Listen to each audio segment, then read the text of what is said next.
Suami dan ibu mertuaku rela aku mati demi cucunya. Sebelum aku masuk ke ruang operasi aku mendengar bahwa suami dan mertuaku lebih memilih nyawa bayiku daripada aku. Assalamualaikum warahmatullahi wabarakatuh. Halo Sobat Cerita Amira. Di sini cerita Amira akan membawamu menyelami kisah yang penuh emosi dan kejutan. Langsung aja yuk, kita lanjut ke ceritanya.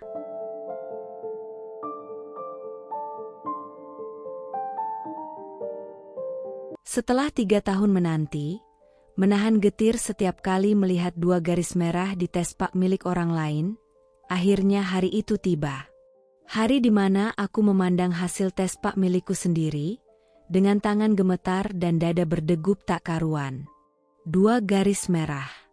Nyata. Tegas. Jelas. Aku hamil. Tangisku pecah di kamar mandi pagi itu. Bukan karena takut atau panik, tapi karena haru, karena bahagia. Setelah sekian lama dihujani pertanyaan dari keluarga besar, lirikan sinis dari ibu mertua, dan jarak yang kian menganga dalam pernikahanku, aku akhirnya bisa membuktikan bahwa tubuhku tak setandus yang mereka kira. Dengan tangan masih gemetar, aku keluar dari kamar mandi, menggenggam tespa itu seolah menggenggam hadiah terbesar dalam hidupku. Kulangkahkan kaki menuju kamar, tempat suamiku, Rian, masih duduk di tepi ranjang, bermain dengan ponselnya. Mas. Suaraku bergetar, penuh harap, aku hamil. Ia mendongak sekilas. Ekspresi wajahnya datar. Tak ada senyum. Tak ada kehangatan. Bahkan tak ada keterkejutan. Oh, hanya itu yang keluar dari mulutnya. Aku menatapnya, menunggu kelanjutan kalimat. Tapi yang kuterima hanyalah hening, lalu ia kembali menunduk. Jari-jarinya kembali sibuk mengetik sesuatu di layar ponselnya. Kukeraskan suara, mencoba tetap positif. Mas, ini yang kita tunggu-tunggu selama 3 tahun. Aku benar-benar hamil. Ia menghela napas pelan, lalu berkata datar, "Ya udah, nanti kamu bilang aja ke mama." Deh, jantungku serasa dicekik. Tidak ada pelukan. Tidak ada ucapan, selamat, atau terima kasih sudah berjuang. Tidak ada kegembiraan yang biasa kudengar dari cerita-cerita teman. Yang ada hanya acuh. Namun aku tetap tersenyum. Senyum yang kupaksakan, karena kupikir mungkin ia hanya terkejut. Mungkin ia butuh waktu untuk mencerna semuanya. Siangnya, aku menyiapkan makan siang dengan hati berbunga. Kupikir, kabar ini akan membawa kehangatan baru di tengah rumah yang selama ini terasa dingin.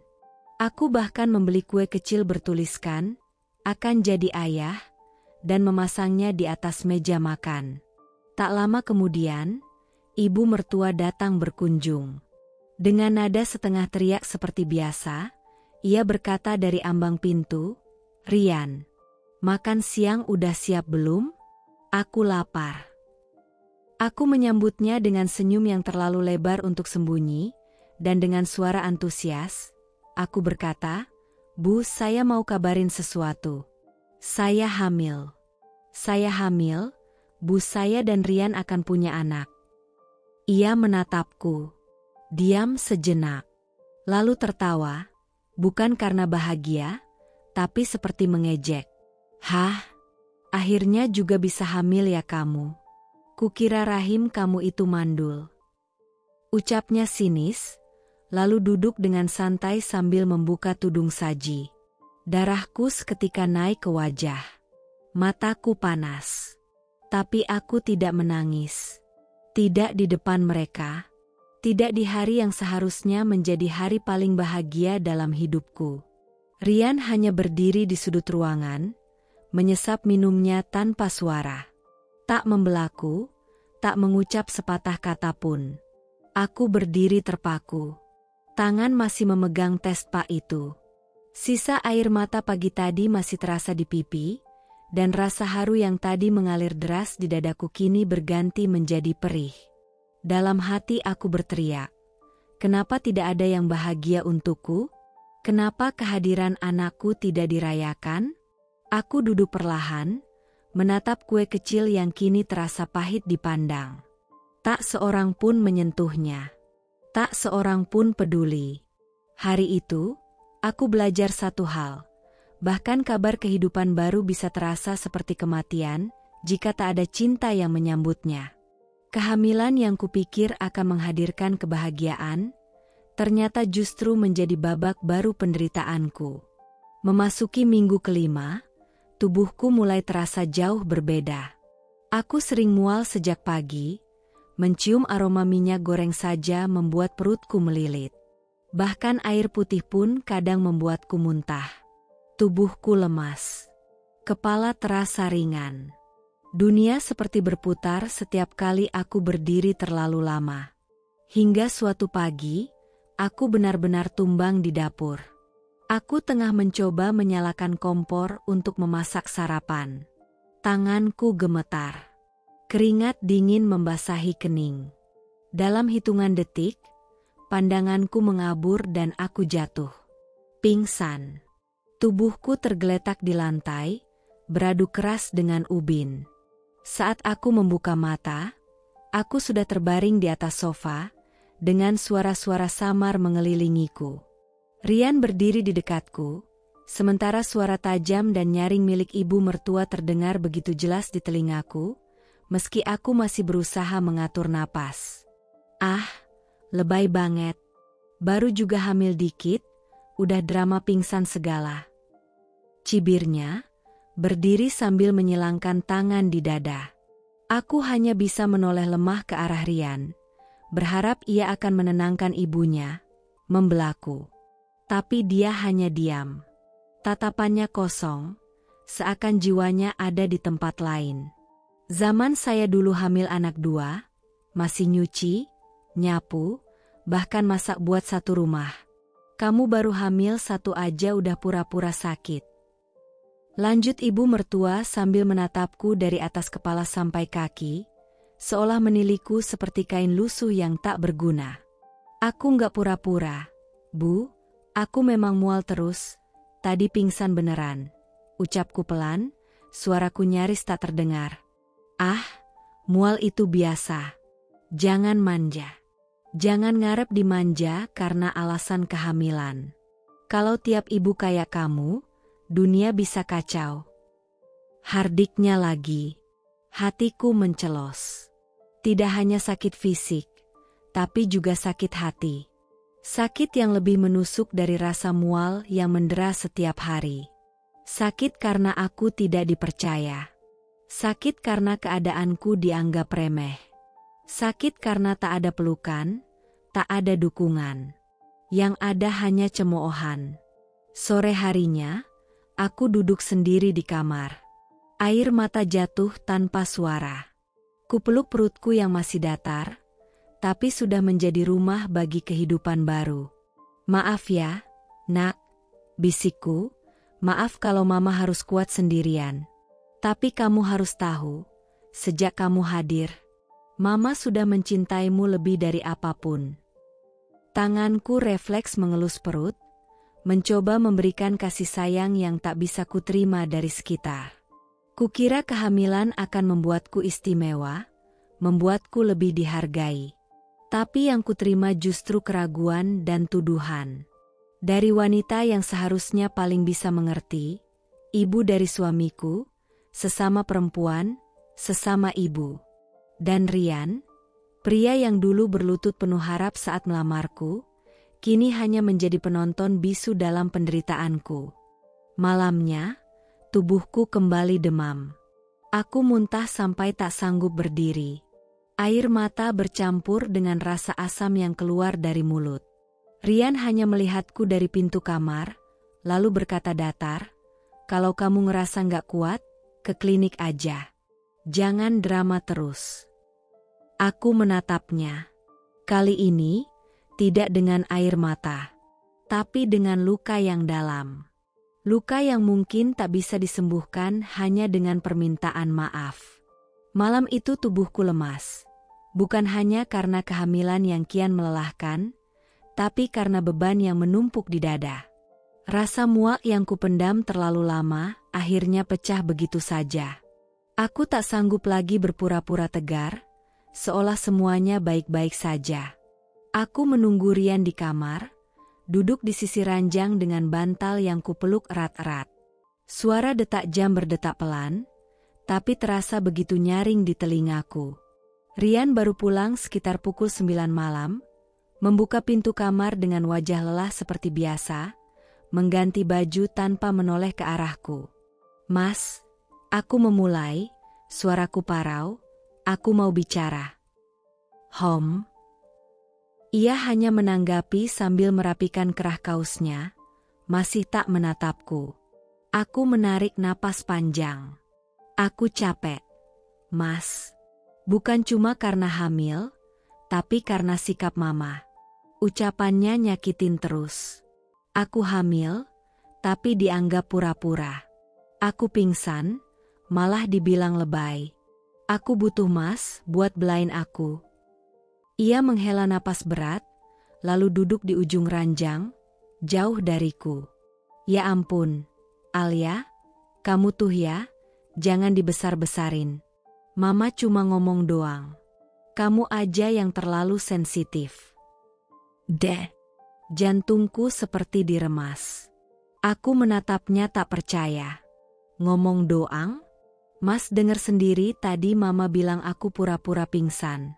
Mas lihat sendiri aku muntah hampir tiap jam. Apa itu bukan kenyataan?" Dia mengangkat bahu dengan enteng. Namanya juga orang tua. Mulutnya kadang suka nyablak. "Ya kamu maklumin ajalah. Jangan dipikirin terus." Aku menelan ludah. Pahit. Suamiku, lelaki yang dulu bersumpah akan melindungiku, kini malah menganggap penderitaanku tak lebih dari sekadar kata-kata. Apakah semudah itu membiarkanku terluka demi kenyamanan ibunya? "Mas, aku nggak butuh Mama berubah. Aku cuma butuh Mas untuk berdiri di sampingku, untuk jadi bentengku saat aku diserang." Tapi yang Mas lakukan selama ini cuma diam. Diam dan membenarkan semua yang dia ucapkan. Nada suaraku mulai meninggi, bukan karena marah, tapi karena luka yang sudah membusuk. Luka yang kubendung, yang kini tak bisa lagi kutahan. Rian menatapku untuk pertama kalinya malam itu. Tapi tatapan itu dingin. Bukan iba, bukan peduli. "Kamu tuh ya, bawa-bawa perasaan terus. Hidup itu jangan pakai hati doang. Alia, Mama itu nggak bermaksud nyakitin kamu." Aku tertawa pelan, getir.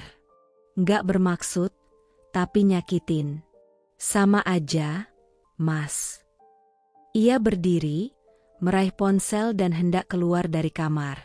"Udah aku capek. Nggak pengin debat soal beginian tiap malam." Aku menatap punggungnya saat ia meninggalkan kamar. Dan untuk pertama kalinya, aku merasa benar-benar sendirian. Di rumah yang kuanggap tempat berlindung, aku hanya seorang tamu. Seorang tamu yang tak punya hak untuk merasa lelah, sakit, atau sedih. Aku rebahkan tubuhku perlahan di ranjang, memeluk perutku yang masih kecil. Air mataku jatuh satu persatu, tanpa suara, tapi membakar kulit. "Nak," bisikku lirih, "kita cuma punya satu sama lain. Jangan tinggalkan Mama, ya, karena Mama nggak punya siapa-siapa lagi." Dan malam itu, aku tahu, aku menikah dengan laki-laki yang bisa mencintaiku, tapi tidak akan pernah membelaku. Malam itu rumah terasa lengang. Udara dingin menyusup perlahan lewat celah jendela, tapi yang membuatku menggigil bukanlah angin malam, melainkan kalimat yang tak sengaja kudengar, membakar telinga dan menusuk batinku. Aku baru saja keluar dari kamar, hendak menuju dapur untuk mengambil segelas air hangat. Tapi langkahku terhenti di tengah lorong saat kudengar suara ibu mertuaku dari ruang tamu. Aku refleks berhenti, karena ku dengar namaku disebut. Mama bilang begini bukan karena nggak bersyukur. Ya, Rian, ucapnya lirih namun tegas, tapi kamu harus ngerti, keturunan itu penting. Aku mematung di balik tembok. Suara mereka terdengar jelas di ruang tamu yang hanya diterangi lampu redup. Kalau nanti anak kalian perempuan, suruh dia hamil lagi. Harus punya anak laki-laki. Kita butuh penerus. Nggak bisa cuma berhenti di situ. Hatiku berdebar. Napasku tercekat. Aku nyaris tak percaya dengan apa yang baru saja ku dengar.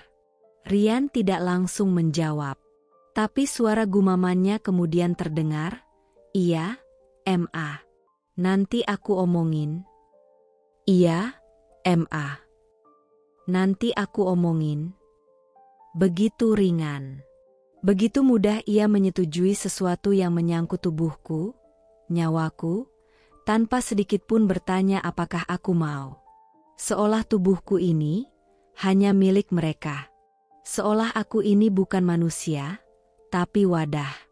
Mesin. Aku berdiri di balik dinding, tubuhku kaku seperti patung. Mataku panas, dadaku sesak. Air mataku menetes sebelum aku sadar aku menangis. Lututku lemas. Kukira kehamilan ini akan membuatku dicintai. Tapi nyatanya, aku hanya dianggap alat reproduksi, bukan istri, bukan ibu, bukan perempuan yang punya perasaan. Aku masuk ke kamar dengan langkah pelan, memeluk perutku dengan perasaan campur aduk.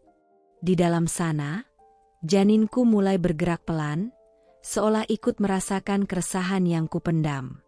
Esok paginya, aku mencoba bersikap biasa saja saat sarapan disiapkan. Ibu mertua duduk di meja makan seperti biasa, berseru seenaknya. Mudah-mudahan anaknya laki-laki ya. Kalau perempuan, ya harus cepat-cepat bikin lagi. Jangan cuma satu. Kasihan Rian, kalau nggak punya penerus. Aku hanya diam. Tanganku gemetar memegang sendok. Jangan egois cuma mau punya satu anak. Ya, perempuan zaman sekarang itu terlalu banyak alasan. Badan capek lah, repot lah. Dulu mama juga melahirkan 3 anak, ngurus sendiri, tetap bisa kerja. Laki-laki itu penting.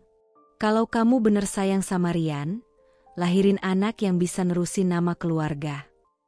Aku menatapnya. Untuk pertama kalinya, aku balas menatap dengan pandangan yang tak bisa kusembunyikan lagi. Pandangan yang marah, terluka, hancur. Bu, suaraku bergetar. Yang hamil ini saya, bukan ibu. Yang mual, yang muntah, yang berdarah-darah nanti di ruang bersalin.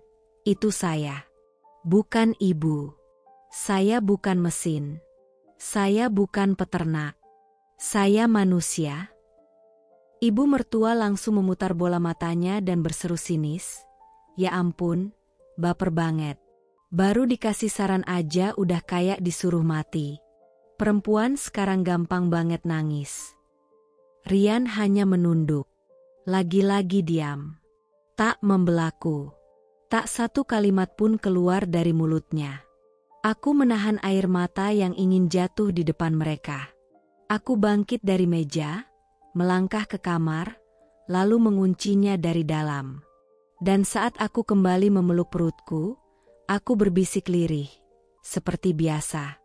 Nak, mereka pikir kamu cuma alat. Tapi bagiku, kamu adalah anugerah.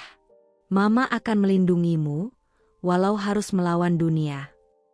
Malam itu, aku sadar, peranku di rumah ini bukan lagi seorang istri, tapi seperti kandang pinjaman yang harus menghasilkan produk sesuai keinginan mereka. Dan yang paling menyakitkan adalah, suamiku membiarkan itu terjadi.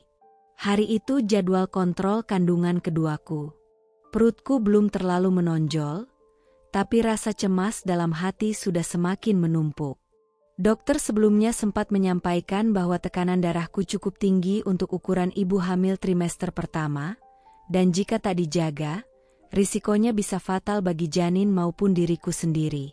Tapi yang membuatku paling takut bukan kondisi fisikku, melainkan kenyataan bahwa aku tak pernah benar-benar sendirian saat memeriksakan kehamilan.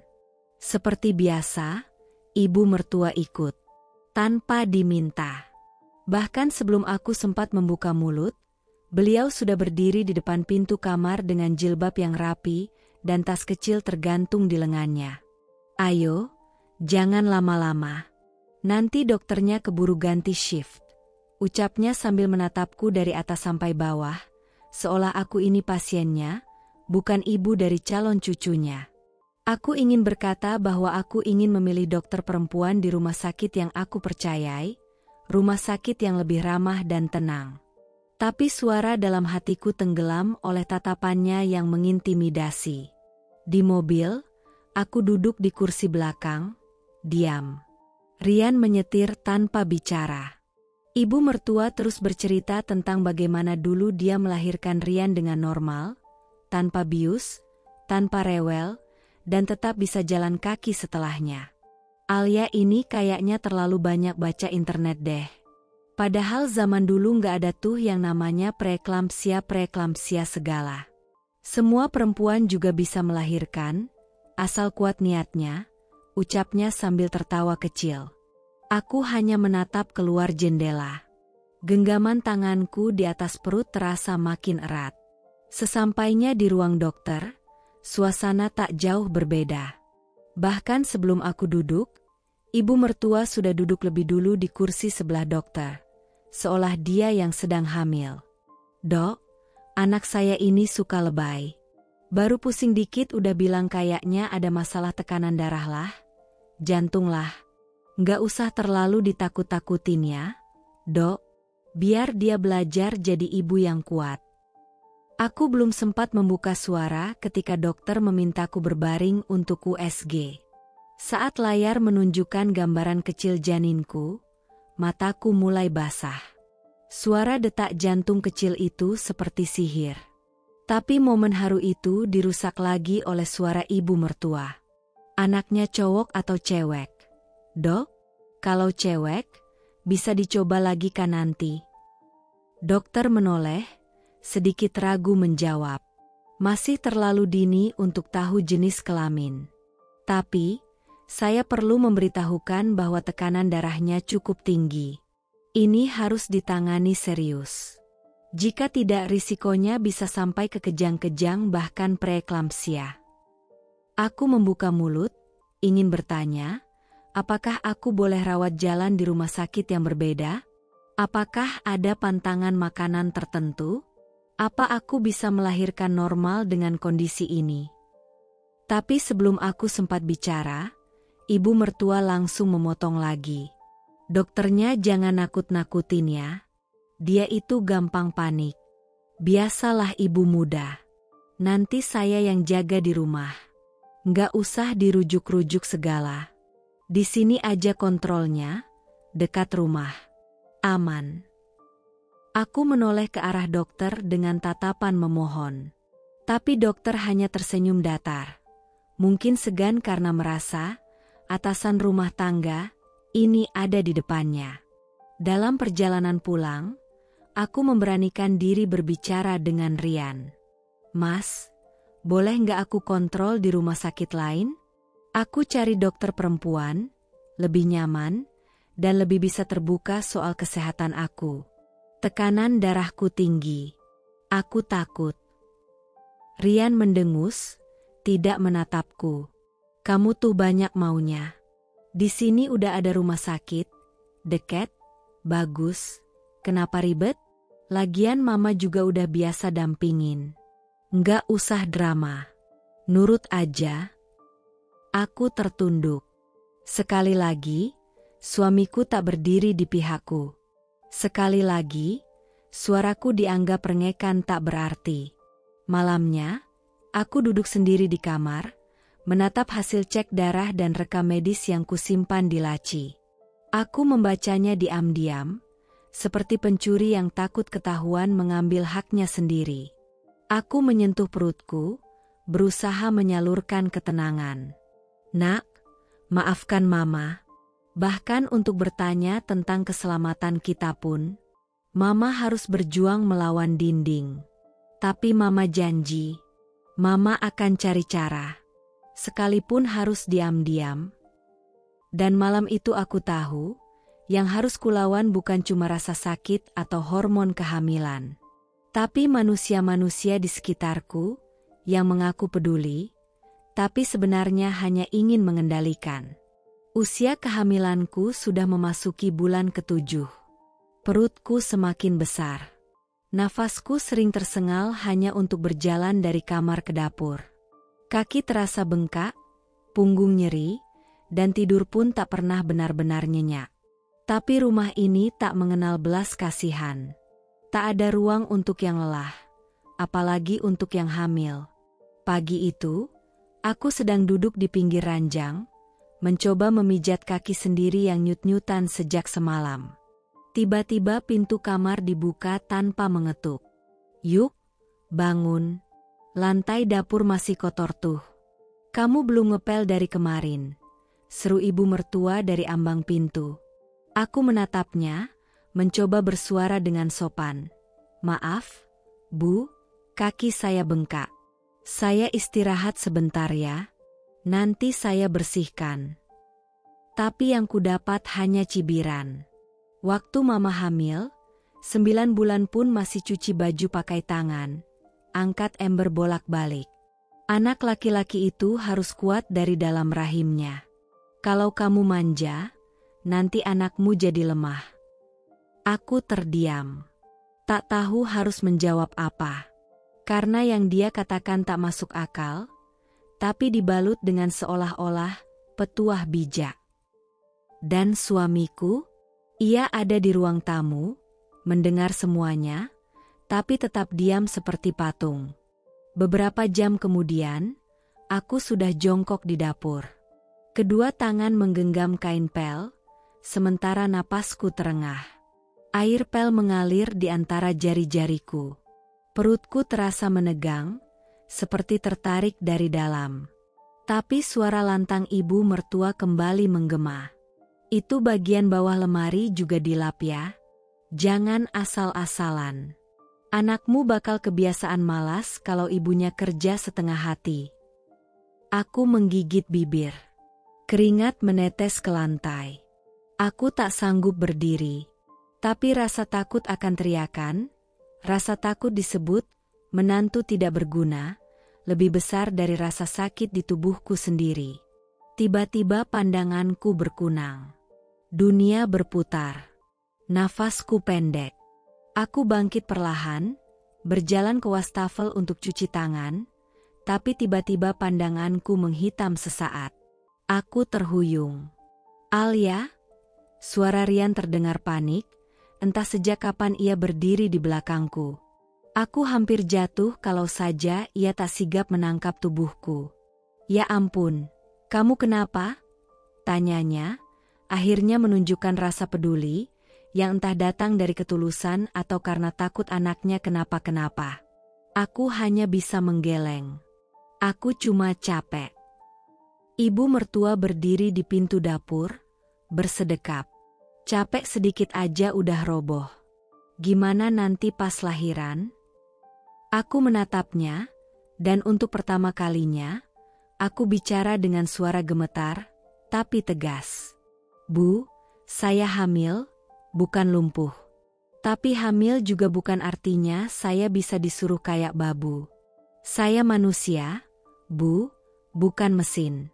Kalau saya kenapa-kenapa, anak ini juga ikut kena." Wajah ibu mertua berubah merah. Tapi sebelum ia sempat membalas, aku sudah melangkah pergi. Masih lemas, tapi kali ini aku biarkan air mataku jatuh di depan mereka. Biar mereka tahu, aku lelah. Bukan hanya fisik, tapi batin, jiwa. Malamnya, aku menulis sesuatu di buku catatanku. Bukan puisi, bukan doa, tapi tekad. Jika suatu hari anakku lahir dengan sehat, Aku akan membawanya pergi dari rumah ini. Aku akan memberinya kehidupan yang lebih baik. Jauh dari suara bentakan, dari tuntutan konyol, dari cinta yang hanya dipakai sebagai topeng untuk mengekang. Aku tahu, tubuhku lemah. Tapi hatiku sudah mulai membakar perlawanan. Hari itu aku kelelahan. Tubuhku seperti kehilangan tenaga sejak pagi. Tapi dapur tetap menunggu.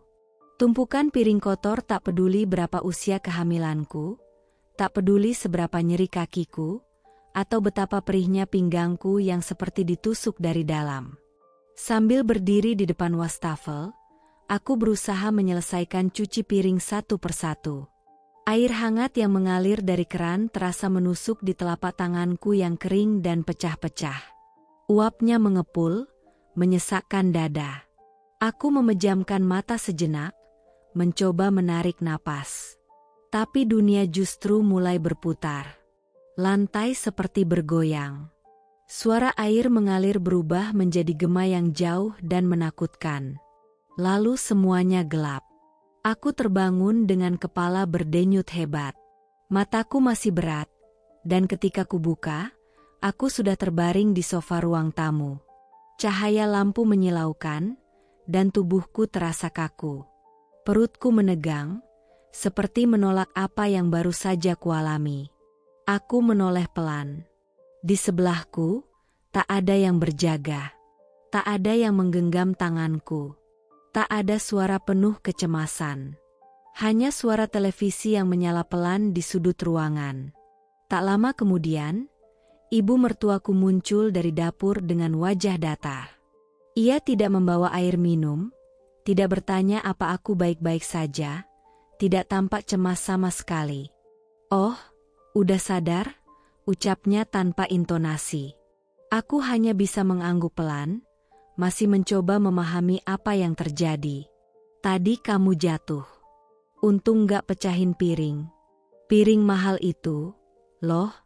Kalau pecah, Mama minta ganti."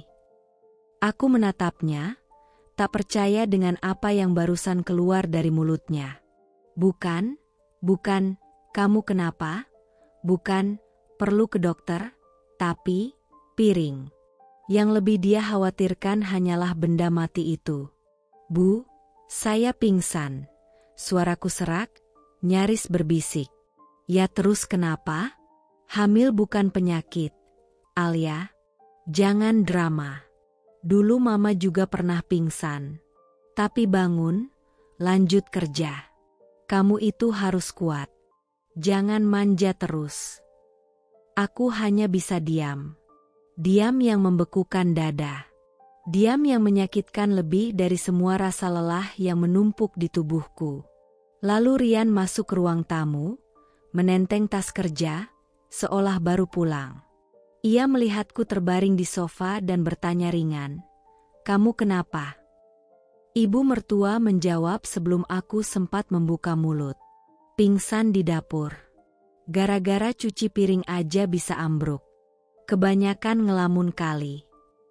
Rian menatapku sesaat, lalu berjalan ke kamar tanpa bicara apa-apa lagi. Aku hanya bisa menatap langit-langit rumah. Dada terasa sesak. Di rumah ini, aku seperti bayangan, terlihat, tapi tak pernah dianggap. Seolah aku hanya pelengkap penderita dalam kalimat hidup orang lain. Aku memeluk perutku perlahan. Dalam hati, aku berbisik pada bayi yang tumbuh di dalam sana, satu-satunya yang membuatku tetap bertahan. "Maaf ya, Nak. Mama nggak bisa jaga diri Mama sendiri. Tapi Mama janji, Mama akan terus bertahan. Demi kamu. Hanya kamu yang bikin Mama masih percaya bahwa aku layak dicintai." Air mataku jatuh perlahan, membasahi bantal sofa yang keras dan dingin. Tapi aku tidak menghapusnya. Karena tangisan ini, satu-satunya suara yang benar-benar mendengarkanku malam itu. Hari itu, aku datang ke rumah sakit dengan perasaan campur aduk. Perutku sudah membuncit, usia kandungan menginjak 36 minggu. Setiap langkah membuatku terengah. Kaki bengkak, punggung nyeri, dan kepala sering terasa berputar. Tapi aku memaksa tetap datang untuk kontrol. Karena ada sesuatu yang tak bisa lagi kuabaikan. Tekanan darahku yang semakin tinggi dari minggu ke minggu. Seperti biasa, aku tidak datang sendiri. Ibu mertua ikut. Bahkan mendahuluiku masuk ruangan saat nomor antrian kami dipanggil. "Rian?" Ia bilang sibuk di kantor, dan lagi-lagi menyerahkan semuanya pada ibunya. "Silakan duduk, Bu Alia," kata dokter perempuan yang selama ini menangani kehamilanku. Ia tampak serius hari itu, tak seperti biasanya. Aku duduk perlahan, tubuhku lelah, tapi aku berusaha fokus.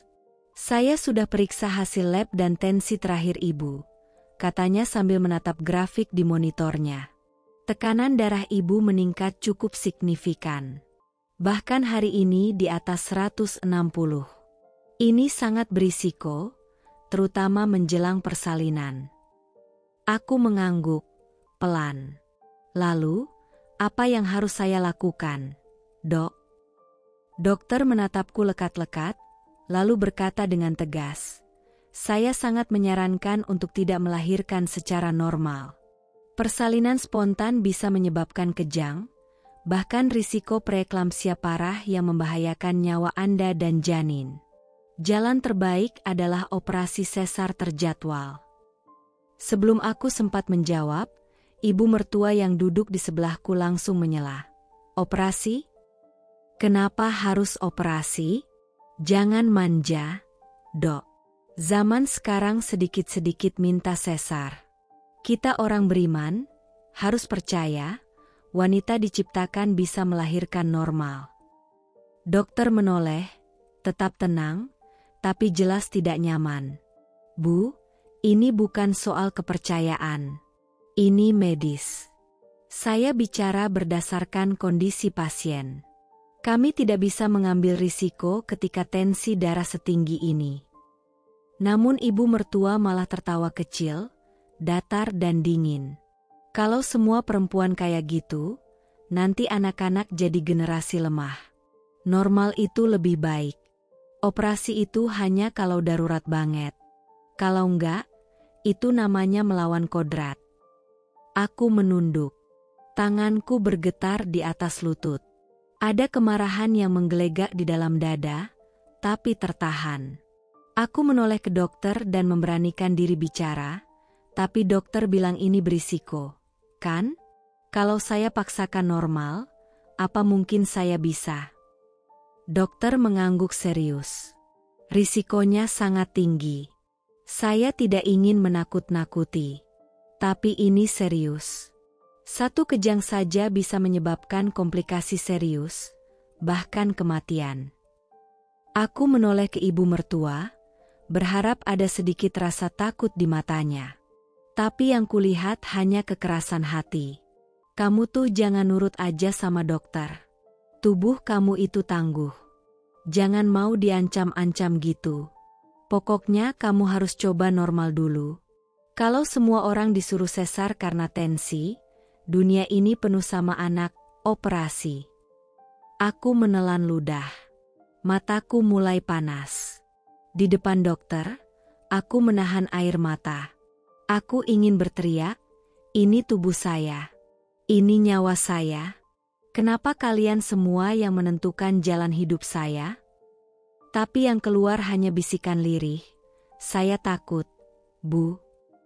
Namun kalimat itu ditanggapi dengan gelengan kepala yang penuh penyangkalan. "Takut itu karena kamu terlalu dimanjakan. Jangan jadi istri yang lemah. Lahirkan anakmu dengan terhormat." Saat kami keluar dari ruang periksa, aku merasa napasku pendek. Dunia di sekelilingku kabur, bukan karena tensi, tapi karena luka. Luka yang terus-menerus dipaksa bungkam demi memenuhi ekspektasi yang bukan milikku. Malamnya, aku duduk di kamar. Surat rujukan operasi dari dokter kugenggam erat di tangan, kuselipkan diam-diam di bawah tumpukan pakaian di laci. Hatiku berteriak, tapi tak ada yang bisa mendengarnya. Kuselimuti perutku dengan kedua tangan, lalu berbisik pelan, nyaris tanpa suara. Nak, kalau suatu hari Mama pergi karena mempertahankanmu, tolong jangan salahkan diri sendiri. Mama sayang kamu, lebih dari nyawa Mama sendiri. Dan malam itu, aku tahu, jika aku ingin hidup, aku harus melawan.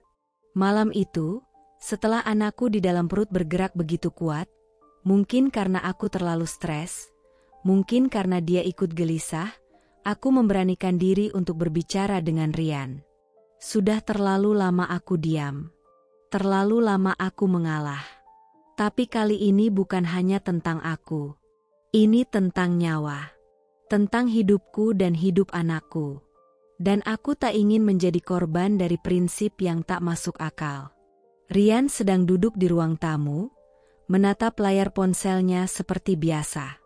Aku berdiri di depan pintu kamar, menggenggam surat rujukan operasi dari dokter, yang kuselipkan diam-diam tadi pagi di bawah tumpukan baju dalam lemari. Sekarang, kertas itu kusodorkan kepadanya. Mas, aku udah konsultasi sama dokter hari ini. Mereka sarankan aku operasi sesar. Karena tekanan darahku tinggi. Kalau maksa normal, risikonya bisa kejang, bahkan koma. Rian menoleh sekilas, menatap surat itu tanpa benar-benar membacanya, lalu bersandar lagi di sofa. Ngomong dulu sama Mama, katanya datar. Aku menarik napas panjang, menahan gejolak di dalam dada. Aku udah ngomong, Mas. Tapi Mama gak setuju. Tapi ini nyawa aku, Mas. Nyawa anak kita. Kenapa harus tergantung pendapat orang lain? Rian langsung menoleh, kali ini dengan nada sedikit meninggi. Alia, jangan ngomong kayak gitu. Mama itu orang tua. Dia udah pernah lahirin 3 anak, termasuk aku. Dia tahu mana yang baik. Kamu ikutin aja. Yang tahu tubuhku ini aku, Mas. Suaraku mulai bergetar. Bukan Mama. Dokter bilang tekanan darahku bisa bikin aku kejang kalau dipaksa normal. Ini bukan soal gengsi. Ini soal hidup dan mati. Tapi Rian tetap keras. Ia berdiri, menatapku dengan dingin, seolah akulah yang membuat masalah besar dari hal sepele. Mas udah bilang, ikutin aja Mama. Kamu tuh terlalu banyak mikir. Terlalu nurut sama dokter. Dokter kan cuma bisa lihat angka. Tapi Mama punya pengalaman. Air mataku mulai jatuh. Tapi bukan air mata manja. Ini air mata putus asa. Karena suamiku, laki-laki yang dulu berjanji di pelaminan akan melindungiku, kini malah melemparkan keselamatanku ke tangan orang lain. Yang bahkan tak menganggapku layak untuk memilih jalan melahirkan anakku sendiri. Mas, aku berbisik, nyaris tak bersuara, kalau aku meninggal di ruang bersalin karena kamu paksakan kehendak Mama, kamu siap? Wajah Rian mengeras. Jangan ngomong aneh-aneh. Kamu tuh negatif terus. Makanya badan kamu gak kuat-kuat amat. Jangan terlalu manja. Semua perempuan juga bisa lahiran normal. Aku hanya mematung. Mulutku membeku. Hati seperti diremukan dari dalam. Aku bukan lagi istri. Bukan lagi perempuan yang diperjuangkan. Aku hanya wadah, rahim berjalan, yang harus tunduk pada tradisi dan ego orang lain. Malam itu aku masuk ke kamar dengan langkah gontai. Kututup pintu, kubaringkan tubuhku yang mulai menggigil bukan karena dingin, tapi karena luka yang terlalu dalam. Dalam diam, aku menulis surat untuk diriku sendiri di buku harian. Alia, kamu sendirian. Tapi bukan berarti kamu harus menyerah. Mereka mungkin tak peduli, tapi kamu tahu, kamu punya alasan untuk bertahan. Satu alasan kecil yang berdetak di bawah dadamu. Aku memeluk perutku, menahan isak. Bayiku menendang pelan dari dalam. Seolah menjawab. Dan malam itu, Untuk pertama kalinya aku berpikir, jika dunia ini tak memihakku, aku harus menciptakan dunia sendiri, untukku dan anakku. Tanpa mereka. Sudah 2 hari terakhir ini tubuhku terus bergetar. Jantungku berdetak lebih cepat dari biasanya. Pandanganku sering berkunang, apalagi kalau berdiri terlalu lama. Kakiku membengkak, wajahku tampak sembab, dan entah mengapa, ada firasat aneh yang terus menghantui dada.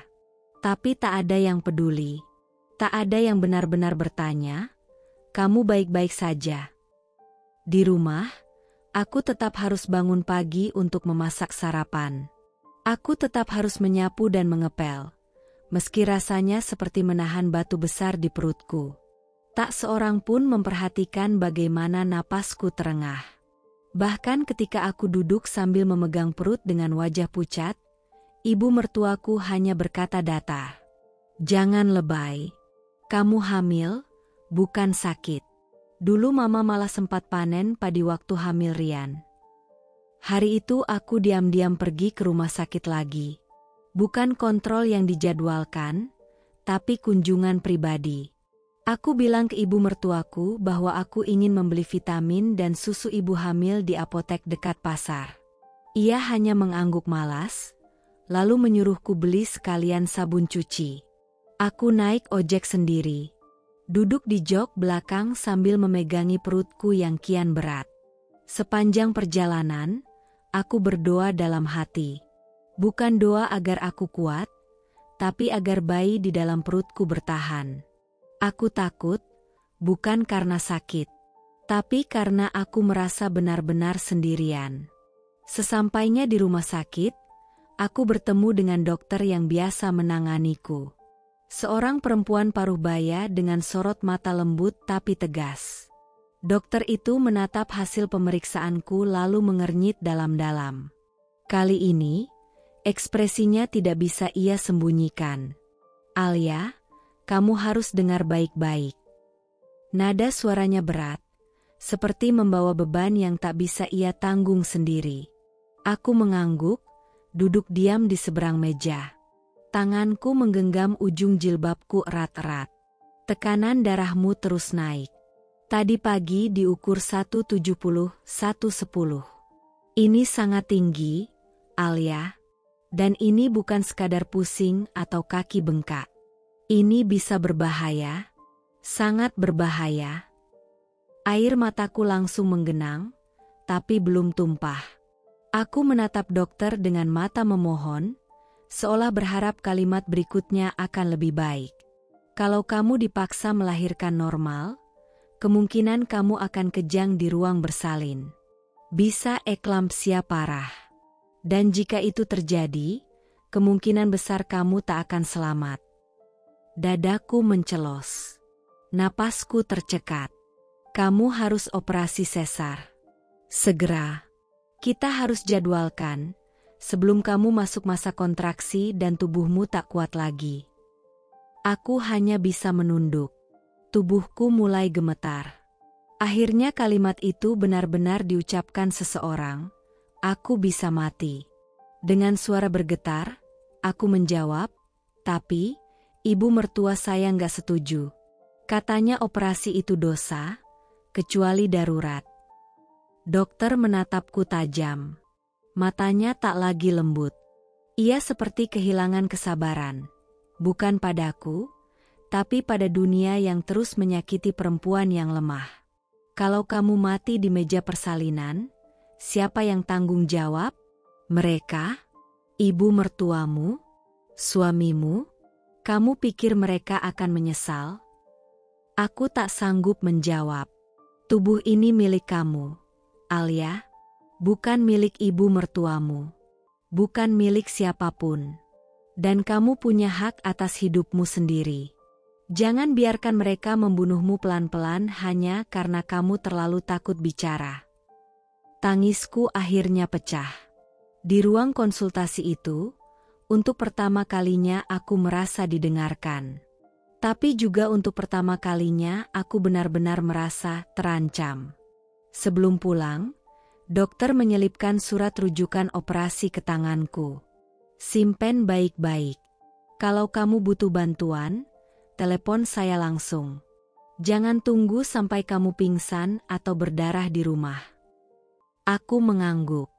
Menggenggam surat itu erat-erat, seolah nyawaku tergantung padanya. Saat aku sampai di rumah, tak ada yang bertanya aku dari mana. Ibu mertua hanya bertanya sinis. Lama amat beli vitamin. Ngelamun di jalannya? Aku hanya tersenyum lemah. Surat itu kuselipkan di balik baju-baju bayi yang sudah mulai kupersiapkan. Seperti menyembunyikan peluru terakhir dalam pertempuran panjang. Malamnya, aku duduk sendiri di lantai kamar, menatap foto USG bayi yang kutempel di dinding. Tanganku menyentuh perutku yang kini mulai terasa sesak. Tapi bukan karena fisik, melainkan karena ketakutan yang tak bisa kubagi pada siapapun. Nak, kamu dengar mama, ya? Bisikku lirih sambil membelai perut. Dokter bilang mama bisa mati. Tapi mama belum siap pergi. Mama belum lihat kamu tertawa. Mama belum peluk kamu. Mama belum cium tangan mungilmu. Tangisku pecah dalam diam. Di kamar yang dingin, dalam rumah yang tak punya ruang untuk kelembutan, aku hanya punya satu alasan untuk tetap hidup. Bayi ini. Kalau nanti mama harus melawan semua orang demi menyelamatkan kita, mama akan lakukan. Tapi hari ini, maafkan mama, karena mama masih terlalu takut. Dan malam itu, aku tahu satu hal dengan pasti. Yang paling menakutkan bukanlah kematian, tapi merasa tak berarti di mata orang-orang yang seharusnya melindungimu. Langit malam tampak begitu sunyi. Bahkan bintang pun seperti enggan menampakkan diri. Angin menerpa tirai jendela kamar, menyisakan suara gesekan halus yang tak sanggup mengalihkan kegelisahan dalam dadaku. Aku duduk di sisi ranjang, memeluk lutut dengan tubuh yang terasa dingin. Esok pagi, aku akan masuk ruang operasi. Jadwal sesar sudah ditetapkan diam-diam dengan bantuan dokter yang kukontak secara pribadi.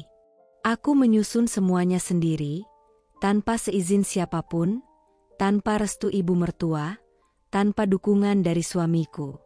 Dan malam ini, malam sebelum aku menjalani salah satu titik paling genting dalam hidupku, aku hanya ingin satu hal. Pelukan. Bukan pelukan dari dokter. Bukan dari perawat. Tapi pelukan dari suamiku, laki-laki yang dulu menatap mataku di pelaminan dan berbisik. Apapun yang terjadi, aku akan ada untukmu. Tapi kalimat itu telah menjadi debu. Hanya kenangan kosong yang tak punya tempat di rumah ini. Aku menoleh ke arah Rian, yang sedang duduk di pinggir ranjang, menggulir layar ponselnya sambil sesekali tertawa pelan melihat video. Ia bahkan tak menoleh padaku. Padahal tubuhku sudah menggigil, tangan dan kakiku dingin seperti es. Dan jantungku berdetak begitu cepat hingga membuatku sulit bernapas. Dengan suara yang nyaris tak terdengar, aku berkata pelan, "Mas." Rian menoleh sekilas, alisnya terangkat. "Kenapa?" Aku menggigit bibir, lalu memaksa bibirku berbicara. Aku takut. Boleh, aku minta pelukan sebentar aja." Dia menghela napas seolah permintaanku adalah beban. "Alia, kamu capek kan? Tidurlah. Besok kamu harus kuat melahirkan anakku." "Anaknya. Bukan anak kami. Anaknya." Kalimat itu menyayat lebih dalam daripada pisau bedah yang akan membelah perutku esok pagi. Aku mencoba tersenyum meski air mataku mulai jatuh tanpa bisa kucegah. Aku cuma butuh dirangkul. Sekejap aja. Biar aku tahu aku nggak sendiri. Tapi Rian sudah mematikan ponselnya dan berbaring membelakangiku. "Jangan drama terus. Alia, kamu hamil, bukan mau perang. Tidur yang cukup, besok pagi aku antar." Dan seperti itu saja, keheningan mengambil alih.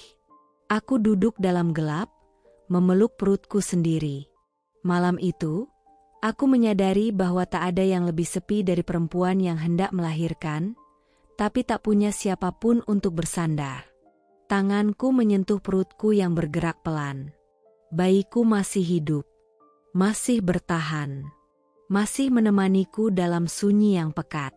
Aku berbisik dengan suara tercekat.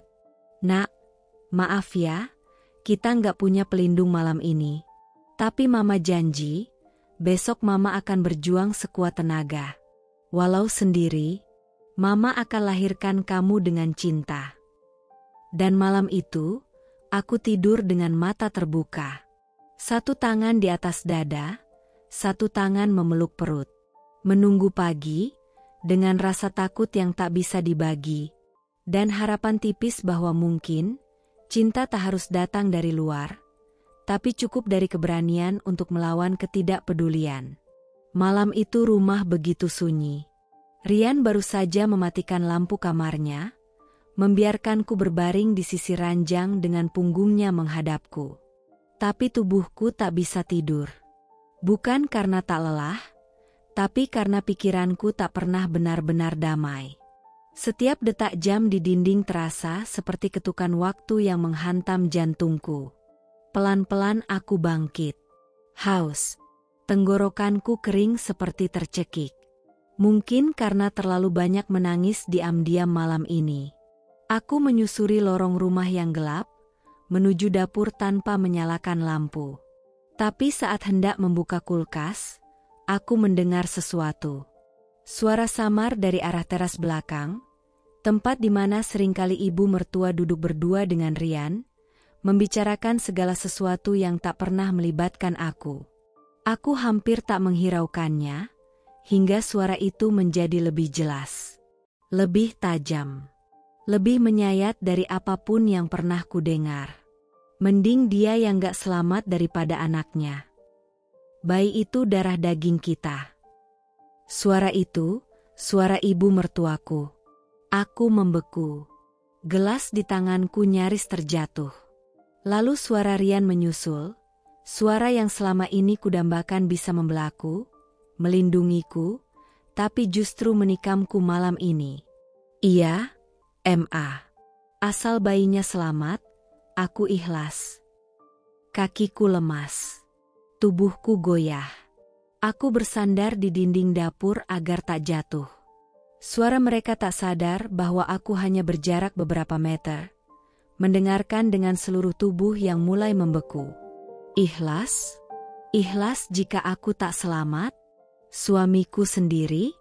Lelaki yang dulu menatap mataku dan berkata dia akan menjagaku sampai akhir hidup? Air mataku jatuh. Tanpa suara. Seperti hujan kecil di tengah padang pasir sunyi. Tapi MA, kalau dia tahu kita bicara begini, dia pasti makin drama. Makanya jangan kasih tahu. Dia itu lembek. Perempuan lemah.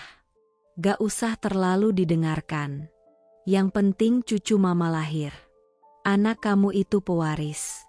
Jangan sampai hilang karena dia terlalu banyak alasan buat operasi. Hatiku seolah terbelah dua. Separuh ingin berteriak. Separuh lagi ingin lari ke jalan dan tak pernah kembali. Tapi tubuhku terlalu lelah untuk melakukan keduanya. Aku kembali ke kamar seperti mayat hidup. Langkahku goyah. Nafasku pendek. Dan saat aku menutup pintu kamar perlahan, aku rebah di lantai, memeluk perutku, memeluk satu-satunya yang membuatku masih bertahan. Nak, kamu dengar itu barusan? Mama. Mama bukan cuma takut. Mama hancur. Mama bahkan gak tahu harus bagaimana. Tapi Mama janji, kamu harus lahir. Kamu harus selamat. Biar mereka tahu, cinta Mama jauh lebih besar dari ketamakan mereka. Aku menatap langit-langit kamar yang gelap, berdoa dalam diam agar Tuhan tidak tidur malam ini. Agar Tuhan dengar rintihan paling jujur dari seorang perempuan yang akan melahirkan dalam keadaan ditinggalkan dan dikorbankan. Dan malam itu aku tahu, aku bukan istri, bukan menantu, bahkan bukan manusia. Di mata mereka, aku hanya rahim, sebuah wadah. Dan ketika waktuku tiba, aku hanya akan dianggap berhasil jika aku pergi, dan bayinya tetap hidup. Matahari belum terbit saat aku membuka mataku. Bukan karena alarm. Bukan karena suara panggilan dari siapapun. Tapi karena dada ini terlalu sesak untuk tidur lebih lama. Aku terbangun dengan wajah basah. Rupanya aku menangis dalam tidur. Atau mungkin aku tak benar-benar tertidur. Malam tadi terlalu gelap, terlalu sunyi, dan terlalu menyakitkan untuk disebut sebagai malam biasa. Kata-kata ibu mertuaku dan Rian masih terus berputar di kepalaku. Seperti pisau yang menggores pelan-pelan tapi tak pernah berhenti. Mending dia yang gak selamat daripada anaknya. Asal bayinya selamat, aku ikhlas. Aku bangun perlahan. Tubuhku masih berat. Pinggangku nyeri. Tapi tak sebanding dengan beratnya hatiku pagi itu. Aku berjalan ke kamar mandi, mencuci wajah, lalu duduk di tepi ranjang sambil memandangi koper kecil yang sudah kusiapkan diam-diam berisi pakaian ganti, perlengkapan bayi, dan surat rujukan operasi. Koper itu bukan hanya bekal untuk melahirkan, tapi seolah menjadi bukti nyata bahwa aku akan pergi sendiri, untuk berjuang sendiri, tanpa cinta. Rian belum bangun. Ia masih mendengkur pelan. Sementara ibu mertuaku sudah bersiap di dapur, memotong sayuran sambil bersenandung pelan. Seolah hari ini tak ada yang istimewa. Seolah hari ini bukan hari di mana menantunya akan mempertaruhkan nyawa. Aku berdiri di depan pintu, memeluk perutku yang besar, dan menatap ke arah pantulan diriku di cermin. Lihat, Alia. Ini dirimu sekarang. Sendirian. Tapi kamu masih hidup. Kamu masih bernapas. Dan kamu masih punya alasan untuk bangkit. Dia yang ada dalam perutmu. Air mataku jatuh lagi. Aku tahu aku harus kuat, tapi pagi itu, aku benar-benar rapuh. Bukan karena takut operasi, tapi karena hatiku telah mati sebelum tubuhku dibedah. Kupandangi perutku sambil berbisik. Nak, Mama bukan perempuan kuat. Mama takut. Mama marah. Tapi Mama tetap akan masuk ruang operasi hari ini, karena Mama tahu, kamu layak hidup. Bahkan kalau itu harus pakai nyawa Mama. Tangis kembali pecah dalam diam. Tapi aku tidak bisa lagi membatalkan keputusan ini. Dokter sudah menunggu. Jadwal operasi sudah disiapkan sejak kemarin. Dan aku sudah menandatangani surat persetujuan medis sendiri, tanpa saksi dari siapapun dalam keluarga ini. Pukul 7 pagi, Rian akhirnya bangun dan bertanya dengan malas. Jadi, kamu jadi operasi hari ini? Aku mengangguk tanpa suara. Ia berdiri sambil menguap, lalu berkata, Mama gak ikut. Dia bilang kamu terlalu dramatis soal kehamilan ini. Tapi ya udah, aku antar. Itu saja. Tak ada ucapan penyemangat. Tak ada pelukan. Bahkan tak ada tatapan mata yang berkata, hati-hati. Yang kupikirkan saat itu cuma satu. Bagaimana bisa aku menikah dengan orang yang lebih peduli pada rasa ngantuknya daripada keselamatan istrinya sendiri? Dalam mobil, sepanjang perjalanan ke rumah sakit, kami diam. Aku duduk di jok depan, memeluk koper kecilku, seperti anak yatim yang dibawa ke panti asuhan. Bukan seperti seorang istri yang akan melahirkan anak pertamanya. Sesampainya di rumah sakit, dokter menyambutku dengan hangat. Tapi aku hanya bisa tersenyum hambar. Hatiku kosong. Langkahku ringan, bukan karena bahagia, tapi karena luka itu sudah terlalu dalam sampai tak terasa lagi. Aku ganti pakaian operasi. Dada ini terasa makin sempit ketika perawat menuliskan namaku di gelang tangan. Mataku berembun saat suster berkata, "Ibu tenang ya, semuanya akan baik-baik saja." Dalam hati aku menjawab, "Aku tidak takut mati, Bu. Aku hanya takut dilupakan." Bahkan sebelum aku mati. Sebelum masuk ruang operasi, aku sempatkan menulis sepucuk catatan kecil yang kuselipkan di koper bayi. "Untuk anakku tersayang, jika nanti kamu besar dan membaca ini, ketahuilah, kamu tidak lahir dari keluarga yang hangat, tapi kamu lahir dari cinta yang sangat besar dari seorang ibu yang bahkan rela kehilangan hidupnya agar kamu bisa melihat dunia. Kalau nanti aku tak ada, jangan bersedih. Tapi kalau aku masih bisa menggenggammu, peluk Mama erat. Ya, Nak." Dan saat aku dibaringkan di atas meja operasi, cahaya lampu di atas mataku terasa begitu menyilaukan. Bukan hanya karena sinarnya, tapi karena aku tahu, mungkin ini adalah cahaya terakhir yang kulihat. Tapi aku tetap masuk ke ruang itu. Dengan dada sesak. Dengan hati remuk. Tapi juga dengan keberanian yang tak terlihat oleh siapapun. Karena meski seluruh dunia rela aku mati demi seorang bayi, aku tak akan pernah rela mati sebagai perempuan yang menyerah tanpa cinta. Lampu putih di atas meja operasi menyilaukan. Tubuhku berbaring kaku, hanya dibalut kain hijau steril dan selimut tipis yang tak mampu menghangatkan tubuhku yang menggigil. Suara alat monitor berdetak pelan-pelan, konstan, menandakan bahwa aku masih ada. Masih bernapas. Tapi aku tahu, hidupku sedang digantungkan di seutas benang tipis. "Alia, kamu siap ya?" Suara dokter terdengar lembut di telingaku. Aku mengangguk pelan. Tak bisa bicara. Tenggorokanku kering, dan lidahku seperti menempel ke langit-langit mulut. Di satu sisi tubuhku, anestesi sudah mulai bekerja. Perlahan tubuhku tak terasa. Tapi hatiku justru terasa semakin hidup. Di detik-detik menjelang sayatan pertama, aku kembali memikirkan semuanya. Kata-kata ibu mertuaku yang tak menganggapku lebih dari wadah. Tatapan suamiku yang tak pernah mengandung cinta.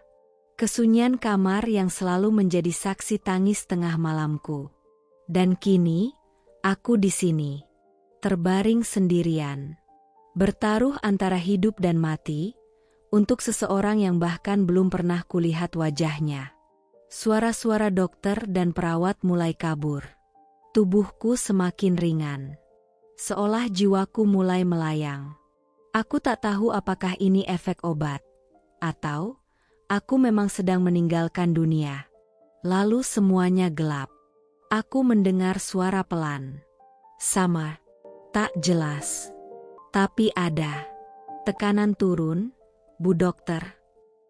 Darahnya banyak sekali keluar. Masukkan lagi 2 kantong. Saturasi drop. Jantung melemah. Aku ingin menjawab. Ingin bilang, aku masih di sini. Tapi mulutku tak bisa bergerak. Nafasku seperti diikat. Dunia terasa seperti berada di balik kaca tebal. Aku bisa melihat, mendengar, tapi tak bisa menyentuhnya. Di dalam keheningan itu, aku sempat melihat wajah ibuku. Wajah almarhum ayahku. Lalu, bayangan kamar kosong. Bayi mungil yang menangis sendirian.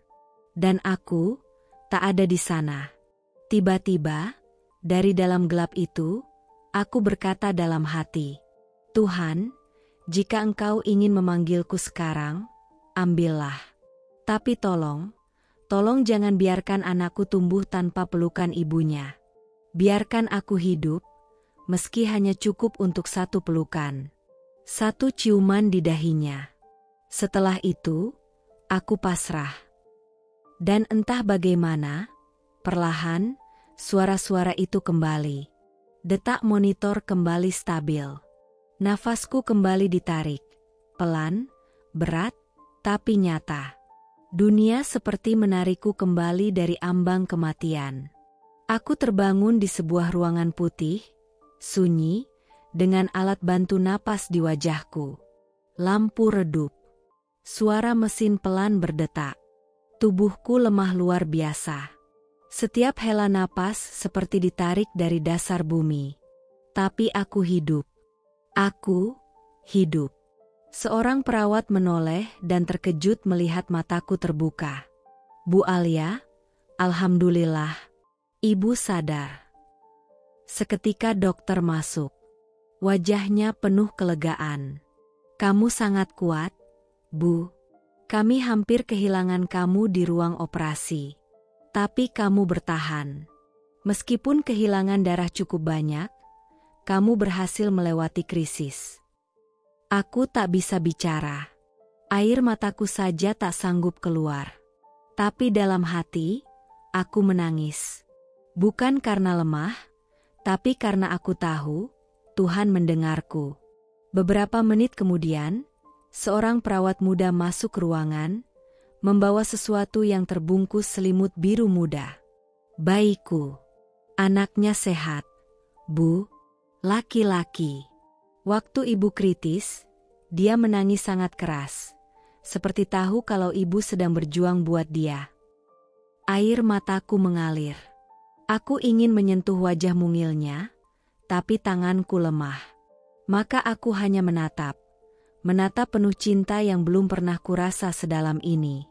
Nak, kamu tahu nggak? Hari ini Mama nyaris pergi. Tapi kamu jadi alasan Mama kembali. Kamu cahaya pertama Mama setelah kegelapan panjang. Tapi saat aku menoleh, satu hal menyayat kembali hatiku. Tak ada Rian. Tak ada ibu mertuaku. Tak seorang pun dari keluarga suamiku ada di sana. Padahal aku hampir mati demi darah daging mereka. Namun anehnya, aku tak menangis karenanya. Aku hanya tersenyum. Penuh luka, tapi juga penuh kelegaan. Karena hari ini aku tahu. Cinta tak harus datang dari orang yang kita harapkan.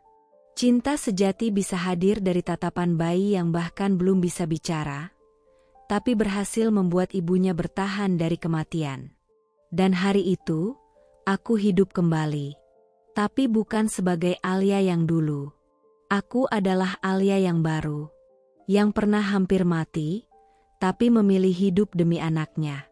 Cahaya lembut dari lampu di langit-langit kamar perlahan-lahan masuk ke pelupuk mataku. Rasanya seperti bangkit dari mimpi yang terlalu gelap dan terlalu sunyi. Napasku masih berat, tapi terasa nyata. Udara mengisi paru-paruku pelan-pelan, seperti mengingatkanku bahwa aku masih ada. Masih hidup. Aku memutar kepala pelan. Ruangan itu putih, sunyi. Beberapa alat medis masih menempel di tubuhku.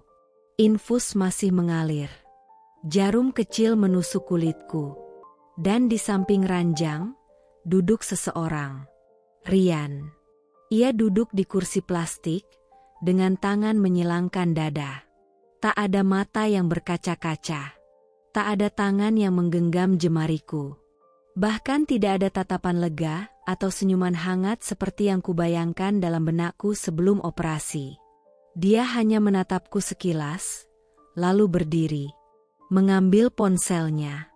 Kemudian membuka mulut, dan mengucapkan satu kalimat yang akan terus terukir dalam ingatanku sampai mati. Alhamdulillah, anak kita selamat. Hanya itu. Anak kita. Selamat. Tidak ada, alhamdulillah kamu selamat, sayang. Tidak ada rasa syukur karena nyawaku yang nyaris pergi kembali ke tubuh ini. Tidak ada pelukan, tidak ada air mata lega. Hanya kalimat datar, dingin, dan mengiris. Aku mematung.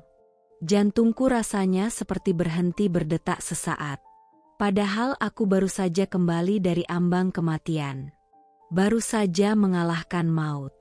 Baru saja menantang takdir untuk tetap bertahan demi anaknya. Tapi yang ditanyakan suamiku, hanya anak. Bukan aku. Bukan perempuan yang mengandung selama 9 bulan. Bukan perempuan yang berdarah di meja operasi.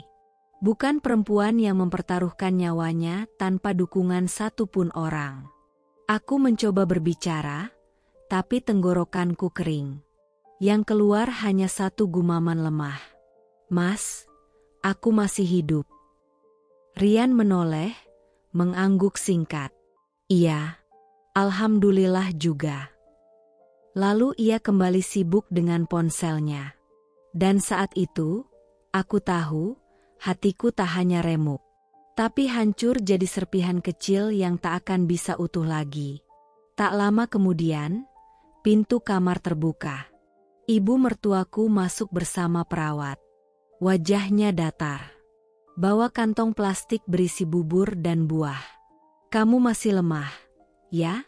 tanyanya tanpa empati. "Ya wajar sih.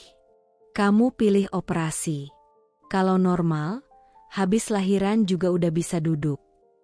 Perawat menoleh padaku dengan tatapan iba. Tapi aku hanya tersenyum tipis. Senyum yang bukan berarti aku kuat. Tapi karena aku terlalu lelah untuk menangis lagi. "Kamu tuh ngelawan orang tua, jadi ya gitu. Tapi syukurnya cucunya sehat. Laki-laki pula. Lumayan, nggak malu-maluin." Lanjut ibu mertuaku sambil menyuapkan bubur ke mulutnya sendiri, bukan ke mulutku. Aku hanya menatap langit-langit. Tak lagi ingin menjawab. Tak ingin membela diri. Karena untuk apa? Buat orang-orang seperti mereka, nyawaku tak sepenting cucu laki-laki. Perasaanku tak sepenting rahim yang berhasil melahirkan pewaris. Aku hidup. Tapi aku juga sadar, aku sendirian. Malamnya, saat semuanya tidur dan ruangan sudah sepi, aku menyusui bayiku untuk pertama kali. Tangannya mungil, bibirnya kecil dan lembut. Matanya terpejam. Ia begitu tenang, seakan tak tahu bahwa ibunya baru saja kembali dari tepi kematian. Air mataku menetes jatuh ke pipinya. "Nak, mereka tidak peduli mama hidup atau mati. Tapi kamu jadi alasan mama melawan semuanya. Jangan pernah merasa kamu tak dicintai. Karena mama akan mencintaimu cukup untuk menggantikan 100 hati yang dingin." Dan malam itu, aku tahu, aku tak bisa lagi berharap pada suami. Tak bisa lagi menanti kasih dari mertuaku. Tapi aku bisa mencintai diriku sendiri. Dan anakku. Sepenuh hati. Karena untuk pertama kalinya, aku sadar, yang membangkitkanku dari kematian bukan keluarga, tapi cinta yang lahir dari luka. Hari keempat pasca operasi. Luka jahitku masih terasa nyeri setiap kali bergerak. Tapi rasa sakit di perut itu, tak ada apa-apanya dibandingkan luka di hatiku. Sejak pertama kali membuka mata di ruang rawat, aku hanya bertemu anakku satu kali. Saat perawat meletakkannya sebentar di pelukanku, lalu cepat-cepat diambil kembali karena jadwal imunisasi. Setelah itu, aku hanya melihatnya dari kejauhan. Dipeluk Rian. Dibelai oleh ibu mertuaku. Tapi tak pernah kembali ke dekapanku. Hari ini, aku memberanikan diri untuk minta menyusui. Dengan langkah tertatih dan tubuh masih lemah, aku panggil ibu mertuaku yang sejak tadi mondar-mandir di ruang bayi. Di gendongannya, si kecil tampak tenang. Wajahnya merah muda. Napasnya halus. Dan aku hanya bisa memandangi dari jarak 3 meter. Seolah aku bukan ibunya. "Bu," suaraku pelan, tercekat. "Boleh, aku nyusuin dia?"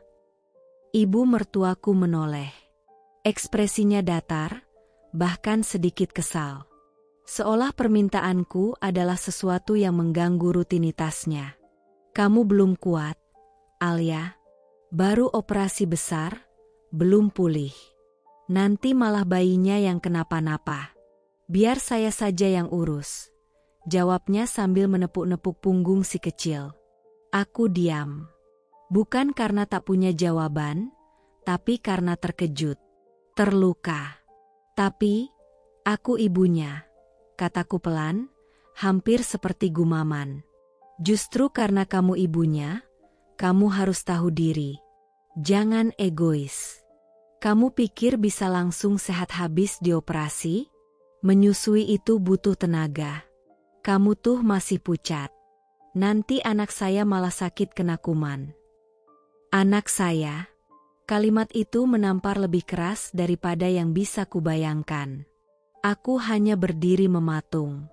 Air mataku jatuh tanpa suara. Tanganku gemetar ingin mengulurkan tangan, tapi tak berani. Bayiku hanya berjarak 2 langkah, tapi aku tak bisa menyentuhnya. Ibu mertuaku lalu membalikkan badan, membawa bayi itu ke kamar lain. Pintu ditutup. Tertutup rapat, seperti menandai batas antara aku dan anakku sendiri. Aku terduduk di lantai rumah sakit. Napasku tercekat. Dada ini seperti diremas. Luka operasiku nyeri, tapi tak sebanding dengan nyeri di dalam hati.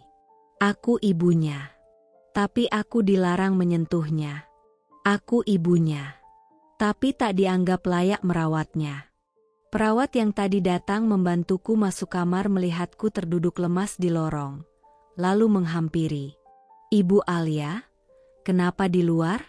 Ayo masuk, ibu butuh istirahat. Aku hanya menggeleng. Aku cuma ingin peluk anakku.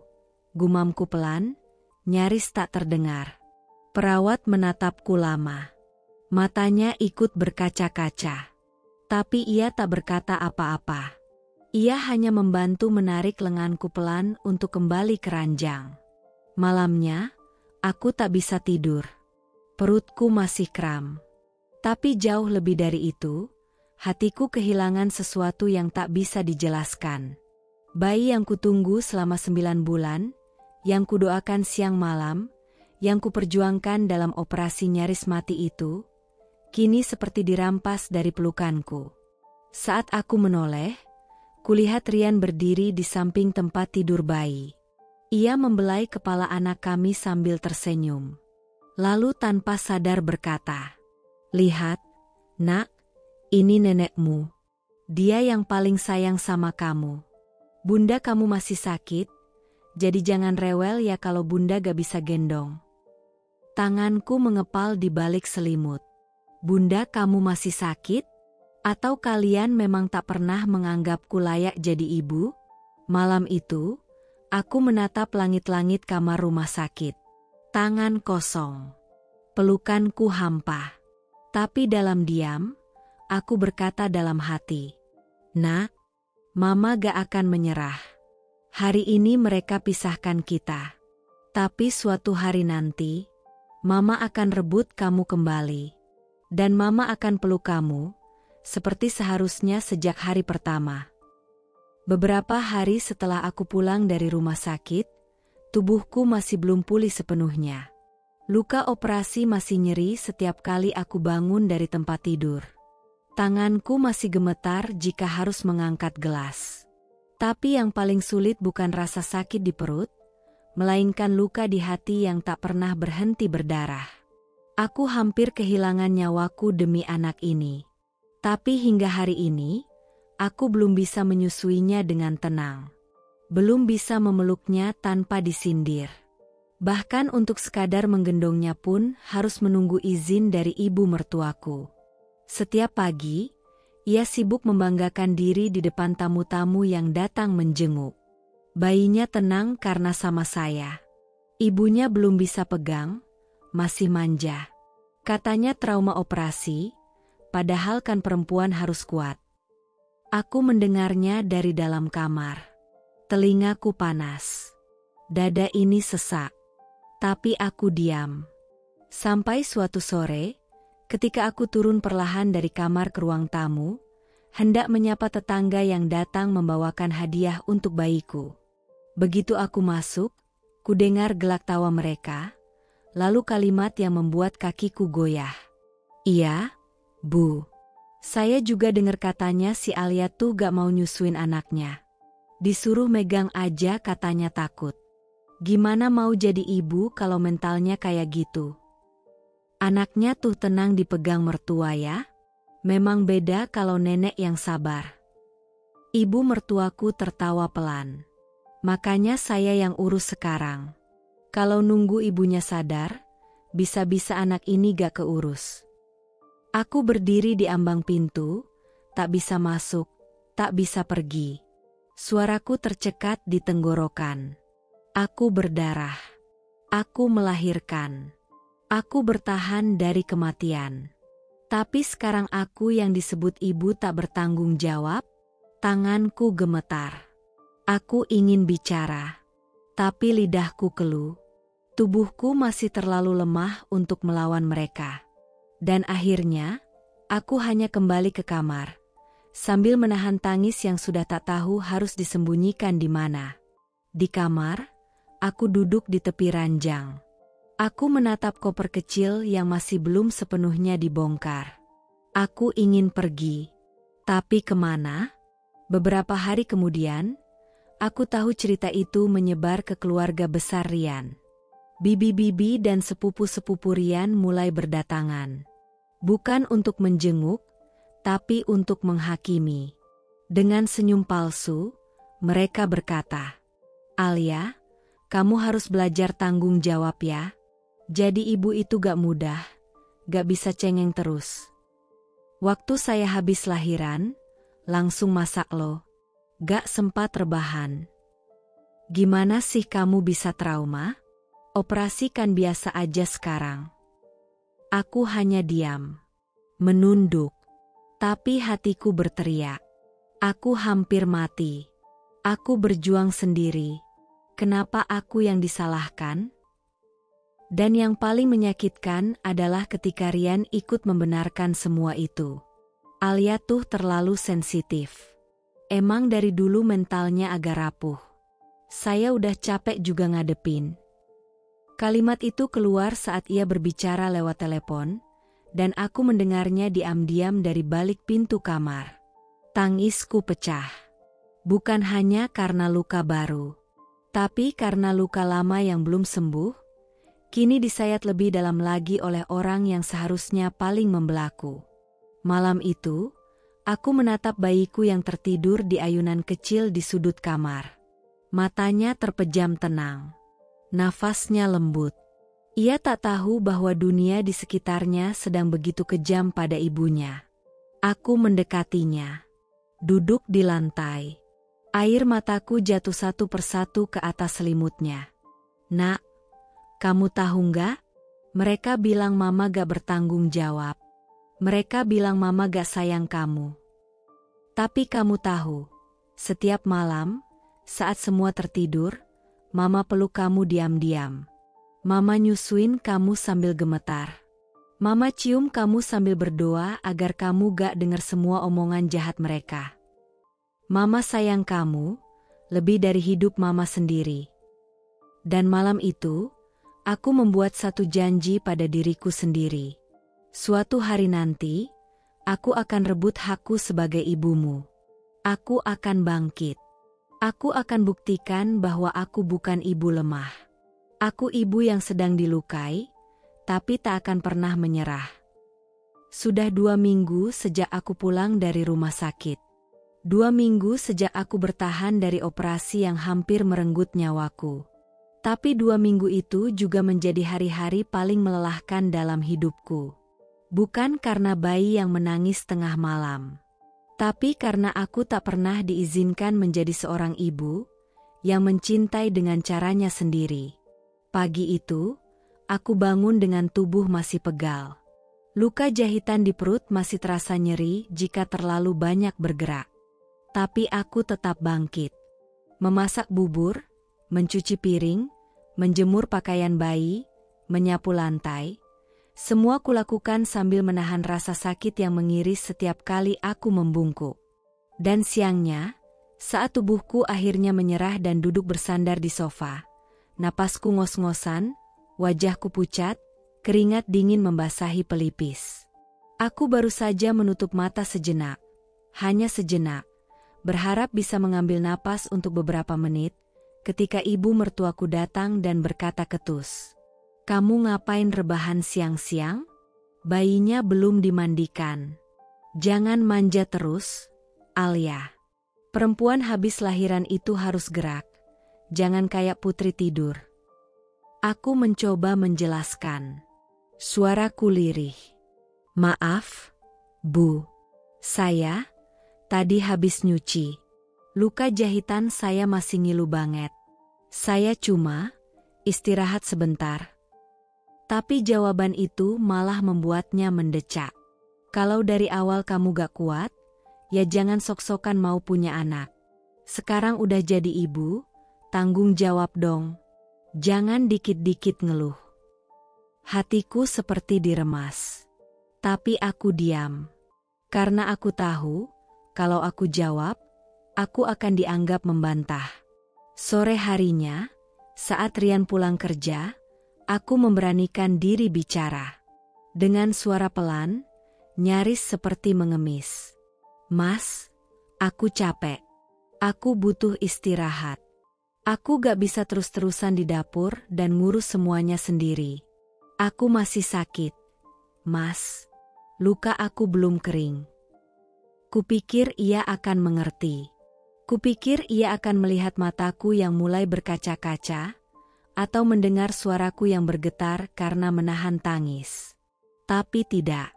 Yang kudapat justru bentakan yang menggema di ruang tengah, hingga membuat bayiku yang sedang tidur di ayunan pun terkejut dan menangis. Kamu tuh egois, Alia. Suaranya tinggi dan tajam.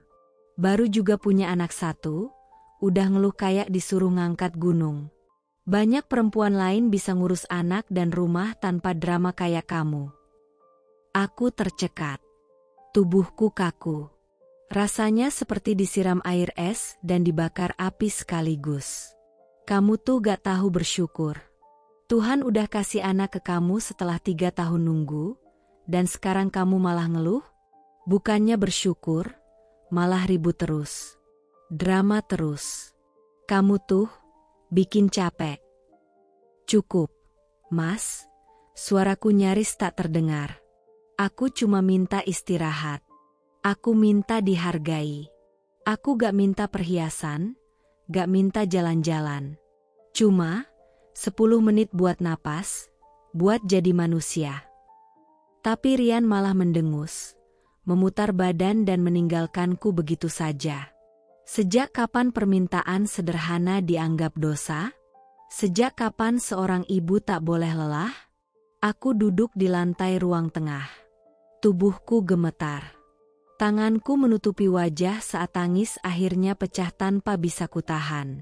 Di sudut ruangan, bayiku masih menangis. Tapi tak ada yang peduli padaku, bahkan ketika aku menangis lebih keras dari anak kami. Perlahan, aku memeluk lututku. Napasku sesak. Dada ini seperti terhimpit batu besar. Tuhan, apa aku benar-benar tak tahu bersyukur? Atau mereka yang tak tahu betapa aku sudah memberikan seluruh hidupku? Malam itu, aku menulis di notes ponselku. Kalimat yang lahir dari kepedihan, tapi juga dari keberanian yang mulai tumbuh. Hari ini aku dicap egois karena minta istirahat. Hari ini aku disebut tak tahu bersyukur karena kelelahan setelah hampir mati. Tapi aku tahu, suatu hari nanti, aku akan bangkit. Dan ketika hari itu datang, aku akan berdiri, bukan sebagai istri, bukan sebagai menantu, tapi sebagai diriku sendiri. Seorang perempuan yang pernah dilukai oleh cinta, tapi memilih untuk tidak mati karenanya. Hari itu, langit mendung, tapi tidak ada hujan. Sama seperti hatiku, berawan kelabu, tapi air mata tak kunjung jatuh. Mungkin karena aku sudah terlalu sering menangis. Atau mungkin karena aku sudah berhenti berharap. Sudah 1 bulan sejak aku melahirkan. Luka jahitku kering. Tapi luka di hatiku masih basah. Setiap hari, aku bangun bukan karena semangat, tapi karena harus. Aku menyusui, mencuci, memasak, menyapu, diam saat dimarahi, tersenyum saat disindir. Aku menjalani semuanya, seperti mayat hidup yang memakai baju ibu rumah tangga. Tapi hari ini, aku berdiri, bukan untuk menyapu lantai, tapi untuk mengambil koperku.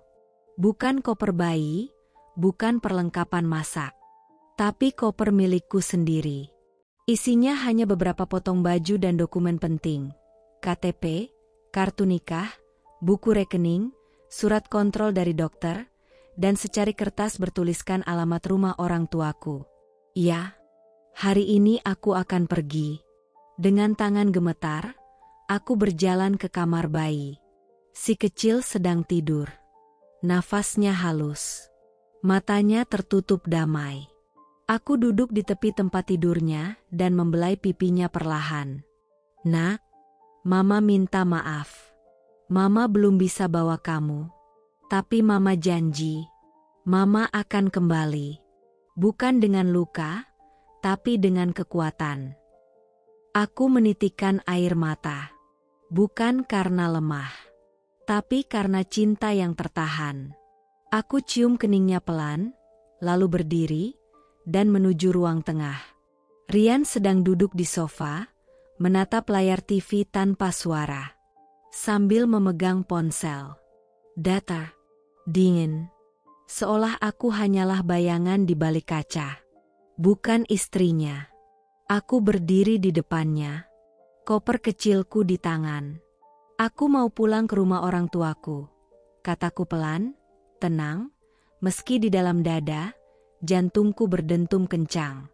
Ia menoleh sebentar, lalu menjawab, tanpa jeda. Kalau mau kabur, silakan. Tapi jangan bawa anakku. Aku terdiam. Nafasku tercekat. Tapi tak kaget. Kalimat itu sudah kuduga. Karena dari awal, dia memang tak pernah memperlakukan anak kami sebagai anak kami. Tapi selalu sebagai anaknya. Aku nggak kabur. Jawabku tenang. Aku menyelamatkan diriku. Dari rumah ini, dari semua luka yang kalian anggap biasa. Dia tertawa sinis. Drama lagi. Biasa. Ya udah, pergi aja. Jangan bawa urusan rumah ini keluar. Gak usah bikin malu. Malu? Padahal akulah yang seharusnya malu. Karena bertahan terlalu lama di rumah yang hanya menyebut luka sebagai biasa. Ibu mertuaku keluar dari dapur. Ia melihat koperku, lalu menyipitkan mata. Kamu mau kemana? Alia? Udah enak tinggal di sini, sekarang ngambek. Aku tak menjawab. Tak perlu lagi menjelaskan pada orang yang tak pernah berusaha mengerti. Ibu mertuaku melanjutkan. Kamu pikir hidupmu akan lebih baik setelah ninggalin rumah ini? Kamu tuh manja. Kalau semua perempuan kayak kamu, rumah tangga gak akan ada yang utuh. Aku hanya menatapnya, lalu mengangguk pelan. Mungkin rumah tangga utuh, tapi istri di dalamnya hancur. Aku melangkah ke depan pintu, membuka gagang perlahan. Jantungku berdetak begitu keras, seakan menyuarakan keputusan besar yang tak bisa diundur. Rian tak menoleh. Ibunya hanya berdiri di belakang, menyilangkan tangan. Tak ada yang berteriak, tak ada yang menahan. Bahkan tak ada yang bertanya, kamu yakin? Karena sejak awal, mereka memang tak pernah ingin aku tinggal. Dan saat pintu itu kututup, dunia di luar menyambutku dengan angin sore yang dingin. Tapi rasanya, lebih hangat dari apapun yang pernah kurasakan di rumah itu. Aku naik taksi menuju rumah orang tuaku. Dalam perjalanan, aku menatap jendela. Membayangkan wajah bayiku di rumah. Rindu ini seperti menyesakkan dada. Tapi aku tahu, jika aku tetap di sana, aku akan benar-benar mati. Mati sebagai manusia. Mati sebagai perempuan. Mati sebagai ibu yang tak diberi hak atas anaknya sendiri. Saat sampai di depan pagar rumah orang tuaku, aku belum turun. Hanya duduk diam. Supir taksi menoleh lewat kaca spion dan bertanya pelan. "Ibu, ini alamatnya, kan?" Aku mengangguk. "Iya, ini rumah, tempat aku ingin hidup lagi." Dan ketika pintu pagar dibuka oleh ayahku, lalu ibuku keluar dengan wajah cemas dan langsung memelukku erat. Aku tahu, untuk pertama kalinya setelah lama, aku merasa dicintai tanpa syarat. Matahari pagi mengintip malu-malu dari balik tirai jendela kamarku di rumah orang tua. Cahayanya menyentuh kulitku yang pucat, tubuhku yang mulai pulih, dan jiwaku yang perlahan mulai berani bernapas kembali. Sudah 3 minggu aku berada di sini. Di rumah tempat aku dibesarkan dengan kasih sayang, bukan cacian. Di kamar sempit yang dulu kutinggalkan sebagai pengantin baru yang penuh harapan, kini menjadi saksi bagaimana aku pulang dengan luka yang tak kasat mata, tapi nyaris membunuhku. Setiap malam, aku terbangun karena mimpi buruk. Tangisan bayiku yang memanggilku dari kamar lain, suara-suara sindiran mertua, dan wajah suamiku yang dingin saat berkata, "Kalau mau kabur, silakan. Tapi jangan bawa anakku."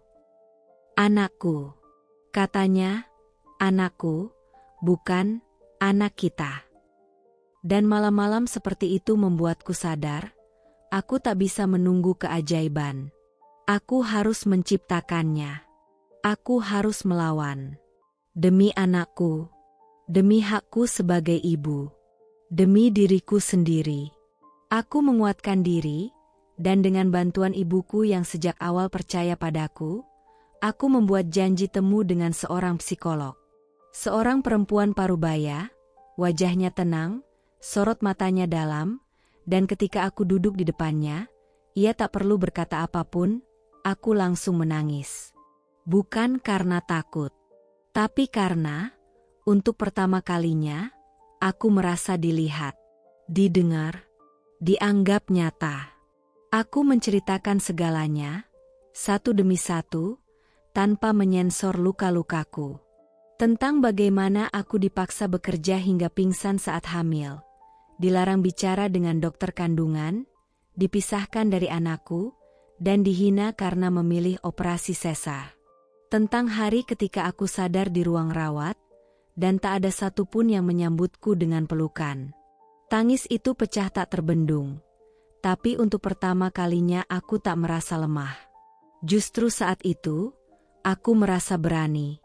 Karena aku tak lagi diam. Psikolog itu menggenggam tanganku dan berkata, "Alia, kamu korban kekerasan emosional yang sistematis. Kamu bukan lebay. Kamu bukan manja. Kamu hanya terlalu lama dituntut untuk kuat, sampai kamu lupa kalau kamu juga manusia." Dari sanalah langkahku dimulai. Aku dirujuk ke seorang pengacara perempuan. Usianya tak jauh di atasku, tapi caranya berbicara penuh keberanian yang menular. Wajahnya tenang, tapi matanya menyala. Ia membaca laporan psikologiku, mengamati dokumen-dokumen rekam medis, pesan-pesan WhatsApp dari suamiku yang memaksaku pergi tanpa anakku, dan rekaman suara ibunya yang terus menyebutku, ibu tak berguna. Ia menutup map biru di tangannya, lalu menatapku serius. "Alia, semua ini cukup. Lebih dari cukup. Kamu punya hak atas anakmu. Bukan karena kamu ibu kandungnya saja, tapi karena kamu adalah satu-satunya orang yang memperjuangkannya dengan jiwa dan ragamu." Tanganku gemetar. Tapi bukan karena takut. Tapi karena aku mulai percaya. Proses hukum dimulai. Gugatan hak asuh anak diajukan. Pihak Rian mengangkat pembelaan bahwa aku tidak stabil secara mental, bahwa aku meninggalkan rumah, dan bahwa aku tidak mampu mengasuh anak. Tapi kami datang dengan bukti. Rekam medis yang membuktikan bahwa operasiku darurat, dan aku bisa kehilangan nyawa jika tetap melahirkan normal seperti permintaan mereka. Laporan psikolog yang menjelaskan bahwa trauma dan depresi postpartum yang kualami adalah akibat lingkungan toksik, bukan karena kelainan jiwa. Rekaman suara-suara percakapan. Biar saya aja yang urus. Kamu belum layak jadi ibu. Jangan bawa anak saya. Anak itu milik keluarga kami. Kalau kamu mati waktu operasi, saya juga gak nyalahin siapa-siapa.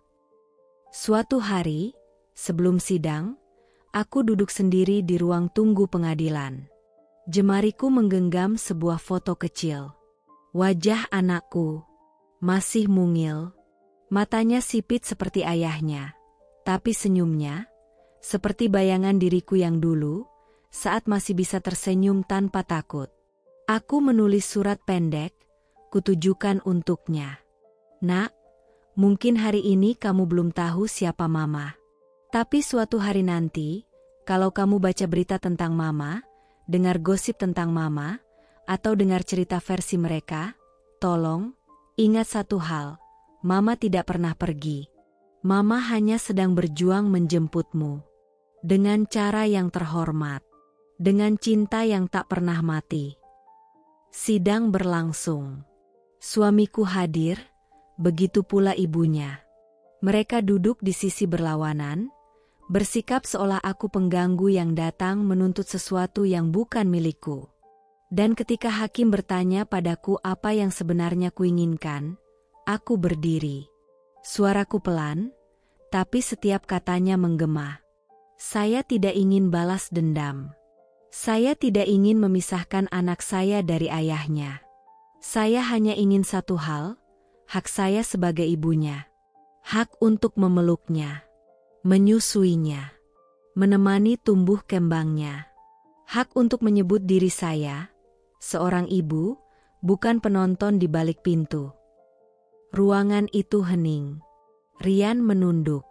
Ibu mertuaku memalingkan wajah. Tapi aku tahu, untuk pertama kalinya, mereka tak bisa membungkamku lagi. Proses masih panjang. Keputusan belum dijatuhkan. Tapi satu hal yang pasti, aku tak lagi berjalan dalam gelap. Hari ini aku berdiri, bukan sebagai istri yang disalahkan, bukan sebagai menantu yang dicaci, tapi sebagai perempuan yang tahu bahwa luka bukan alasan untuk diam. Dan untuk anakku, Mama akan kembali, bukan untuk menang, tapi untuk memelukmu. Dengan penuh cinta, dengan harga diri yang utuh. Setahun sudah berlalu sejak aku memilih berdiri, bukan sebagai korban, tapi sebagai penyintas. Setahun sejak aku tak lagi menangis dalam diam, tak lagi bertanya pada malam, apa salahku jadi istri?